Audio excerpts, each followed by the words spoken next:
नमस्कार। आज हिंदी व्याकरण में कक्षा अष्टम के लिए सर्वनाम, इसकी परिभाषा, इसके भेद, सोदाहरण। सबसे पहले सर्वनाम क्या है और इसकी उपयोगिता क्या है। सर्वनाम की परिभाषा: संज्ञा के स्थान पर प्रयोग होने वाले शब्द को सर्वनाम कहते हैं। वाक्य में यदि सर्वनाम का प्रयोग न किया जाए तो एक ही शब्द संज्ञा का प्रयोग हो जाएगा और वाक्य की सुंदरता नष्ट हो जाएगी। इस प्रकार हिंदी में मैं, तू, आप, यह, वह, जो, सो, कोई, कुछ, कौन एवं क्या, ये सर्वनाम है। सर्वनाम के 6 भेद होते हैं।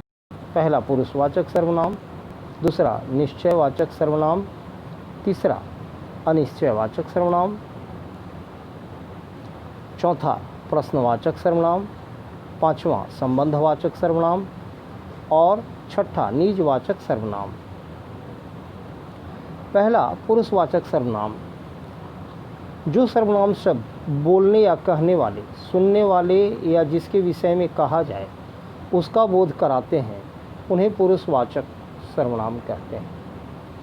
जैसे मैं आइसक्रीम खा रहा हूँ, तुम आज विद्यालय नहीं गए, देखो वह आ रहा है। इन तीनों वाक्यों में मैं, तुम और वह सर्वनाम शब्दों का प्रयोग हुआ है, जो बोलने वाले, सुनने वाले तथा अन्य के लिए प्रयुक्त हुए। पुरुषवाचक सर्वनाम का प्रयोग वक्ता, बोलने वाला, श्रोता, सुनने वाला तथा अन्य किसी तीसरे व्यक्ति के लिए किया जाता है। पुरुषवाचक सर्वनाम के 3 भेद हैं। पहला उत्तम पुरुषवाचक सर्वनाम, दूसरा मध्यम पुरुषवाचक सर्वनाम और तीसरा अन्य पुरुषवाचक सर्वनाम। पहला उत्तम पुरुषवाचक सर्वनाम: बोलने वाला अपने लिए जिस सर्वनाम शब्दों का प्रयोग करता है वह उत्तम पुरुषवाचक सर्वनाम कहलाता है। जैसे मैं पढ़ रहा हूँ, हम कल घूमने जाएंगे, हमारा गृह कार्य पूरा हो गया, मेरा नाम श्याम है। उपर्युक्त वाक्यों में मैं, हम, हमारा और मेरा उत्तम पुरुषवाचक सर्वनाम है। दूसरा मध्यम पुरुषवाचक सर्वनाम: बोलने वाले के द्वारा सुनने वालों के लिए जिस सर्वनाम शब्द का प्रयोग किया जाता है वह मध्यम पुरुषवाचक सर्वनाम कहलाता है। जैसे तुम दिल्ली से कब लौटे, तुमने अब तक खाना नहीं खाया, आप कल हमारे घर आइए, तुम सब कहाँ जा रहे हो। इन वाक्यों में तुम, तुमने, आप मध्यम पुरुषवाचक सर्वनाम है। तीसरा अन्य पुरुषवाचक सर्वनाम: बोलने वाले और सुनने वाले के बीच में जो उपस्थित नहीं होता, उसके संबंध में बात करने के लिए बोलने वाले के द्वारा जिस सर्वनाम शब्द का प्रयोग किया जाता है वह अन्य पुरुषवाचक सर्वनाम कहलाता है। जैसे अपराध करने पर उसे अवश्य सजा मिलेगी, वह बहुत अच्छा खिलाड़ी है, वे आपस में लड़ रहे थे, उन्होंने खाना क्यों नहीं खाया। इन वाक्यों में उसे, वह, वे, उन्होंने अन्य पुरुषवाचक सर्वनाम है। ध्यान देने योग्य बात: आप सर्वनाम शब्द का प्रयोग मध्यम पुरुष के साथ साथ कई बार अन्य पुरुष के रूप में भी किया जाता है। जैसे गांधी जी देश के नेता थे, आपको अहिंसा बहुत प्रिय थी।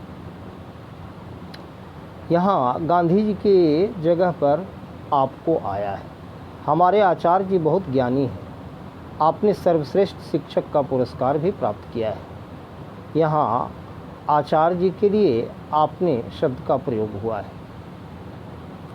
दूसरा निश्चयवाचक सर्वनाम: जो सर्वनाम शब्द किसी व्यक्ति अथवा वस्तु की ओर निश्चयपूर्वक संकेत करे वह निश्चयवाचक सर्वनाम कहलाता है। जैसे यह मेरी पतंग है, वे चंचल बच्चे बहुत प्यारे लग रहे हैं। इन वाक्यों में यह और वे निश्चितता प्रकट करता है, अतः यह और वे निश्चयवाचक सर्वनाम है। तीसरा अनिश्चयवाचक सर्वनाम: जो सर्वनाम शब्द किसी व्यक्ति, वस्तु अथवा घटना को निश्चित बोध न कराए वह अनिश्चयवाचक सर्वनाम कहलाता है। जैसे बाहर कोई खड़ा है, लगता है यहाँ कुछ हो गया है इसलिए बाजार बंद है। इन वाक्यों में कुछ और कोई सर्वनाम शब्द किसी निश्चित व्यक्ति, वस्तु अथवा घटना का बोध नहीं करा रहे हैं, अतः अनिश्चयवाचक सर्वनाम है। चौथा, संबंधवाचक सर्वनाम। जो सर्वनाम शब्द वाक्य में आए दूसरे संज्ञा या सर्वनाम शब्द से संबंध बताते हैं वे संबंधवाचक सर्वनाम कहलाते हैं। जैसे जैसा बोओगे वैसा काटोगे, जिसने चोरी की वह पकड़ा गया। इन वाक्यों में जैसा, वैसा, जिसने और वह संबंधवाचक सर्वनाम है। पांचवा, प्रश्नवाचक सर्वनाम।